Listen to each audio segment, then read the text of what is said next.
Imagine a country so wealthy that foreign empires literally went bankrupt trying to buy its goods. A nation that didn't just participate in global trade, but completely dominated it. For the last few centuries, we have been told a specific story about wealth. We are taught that the economic center of the world has always been in the West. But if you look at the raw data, the actual economic history of the human race, that story is completely upside down. For nearly 2,000 years, one single region was the undisputed economic superpower of the planet. And the question is simple: how did India become the richest country in the world, and what exactly happened to all that wealth?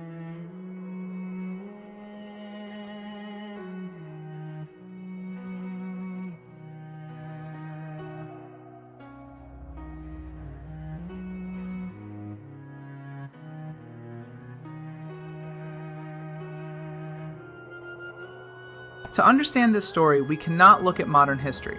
We have to rewind the clock to the year 1 CE, when economic historian Angus Maddison undertook the monumental task of calculating historical global GDP. He made a discovery that shocked Western economists. At the dawn of the first millennium, India accounted for nearly 32% of the entire world's gross domestic product. 1/3 of all the wealth produced on planet Earth came from the Indian subcontinent. By comparison, the mighty Roman Empire, at the absolute peak of its power, controlled about 11%. And India didn't just hold this position briefly. For the next 1,500 years, India and China were the twin engines of the global economy. But India wasn't just extracting wealth from the ground. It was the manufacturing hub of the ancient world. It was the Silicon Valley of textiles, spices, and metallurgy, and the rest of the world was desperate for what India was making. There is a famous historical record from the Roman author Pliny the Elder, written in the 1st century. He was furious. He complained that Rome was hemorrhaging its gold reserves, nearly 50 million sesterces a year, all flowing into India. Why? Because Roman elites were addicted to Indian luxuries, fine muslin cloth that was as light as woven air, exotic spices like black pepper, which was literally known as black gold and was worth its weight in actual silver. India operated on a very simple, highly lucrative economic model. They exported high-value manufactured goods, and in return, they demanded to be paid in hard bullion. Between 1493 and 1930, India absorbed an estimated 14% of the world's entire gold production. They had mastered maritime trade. By understanding the seasonal monsoon winds, massive Indian and Arab merchant fleets created the first true global supply chain across the Indian Ocean. They weren't just participating in trade, they were stockpiling the world's wealth. But how did they actually produce so much? It came down to 3 pillars: agriculture, manufacturing, and organization.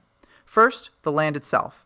The fertile plains of the Ganges and the Indus rivers allowed for multiple harvests a year. This created massive food surpluses, which meant millions of people were freed up to specialize in highly skilled labor. Second, manufacturing.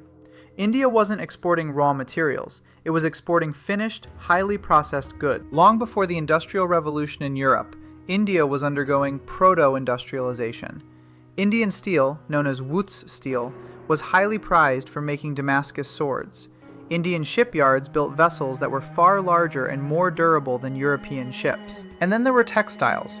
Cotton was domesticated in India. Before the 18th century, if you were wearing comfortable, breathable fabric anywhere in Europe or Asia, there was a very high chance it was woven on an Indian loom. Fast forward to the 16th and 17th centuries. The Indian subcontinent is largely united under the Mughal Empire, and this is when the Indian economy reaches an absolute fever pitch. Under Emperor Akbar and later Aurangzeb, Mughal India became the undisputed largest economy on Earth. To put this in perspective, in the year 1600, the annual revenue of Emperor Akbar's treasury was roughly £17.5 million. 200 years later, in 1800, the entire treasury of Great Britain was still only £16 million. India's share of global GDP during the Mughal peak was nearly 25%. The standard of living for the average Indian artisan and peasant was arguably higher than that of their European counterparts. But immense wealth attracts attention, and as the Mughal Empire slowly began to fracture from internal conflicts, a new player entered the board. Not an invading army, a corporation. If India was the factory of the world, the British East India Company wanted the keys to the factory. When the British first arrived, they were just another trading partner, buying Indian goods with silver. But after the Battle of Plassey in 1757, everything changed. The East India Company gained control of Bengal, the wealthiest province in India. Suddenly, they didn't need to bring silver from Europe anymore. They used the massive tax revenues they collected from Indian farmers to buy Indian goods, and then exported those goods for pure profit. It was the greatest wealth transfer in human history. But the real devastation wasn't just the taxes, it was the systematic dismantling of India's core economic engine, its manufacturing. To understand the collapse, you have to understand the phrase deindustrialization. When the Industrial Revolution began in Britain, European factories started mass-producing textiles. To protect their own factories, the British imposed massive tariffs, sometimes up to 80%, on Indian goods entering Europe. Simultaneously, they flooded the Indian domestic market with cheap, machine-made British cloth. The result was catastrophic. The world's greatest textile industry was crushed. In a span of just a few decades, India was transformed from the world's leading exporter of finished manufactured goods into a deeply impoverished exporter of raw materials. The data from this era is absolutely staggering. In 1700, India accounted for nearly 24.4% of the global economy. Europe combined was at about 23%. By 1950, shortly after India finally gained independence, India's share had plummeted to just 4.2%. The economic growth rate during the colonial period hovered barely above zero. The wealth hadn't just evaporated, it had been relocated. The capital that fueled the British Industrial Revolution was heavily subsidized by the systemic extraction of Indian resources. But history does not move in a straight line. It moves in cycles. For the first few decades after independence, India struggled, slowed by heavy regulations. But in 1991, India opened its economy to the world, and the sleeping giant woke up. Today, India is the fastest growing major economy on the planet. It recently surpassed the United Kingdom to become the 5th largest economy in the world, and soon it is projected to become the 3rd largest. India is once again becoming a global hub. How India became the richest country in the world, lost it, and is now rising again is not just a story about money. It is a reminder about the long arc of history.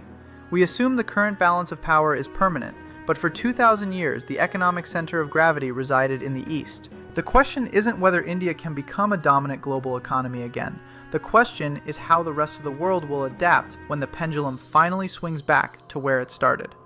If you found this dive into history fascinating, hit subscribe and let me know your thoughts in the comments.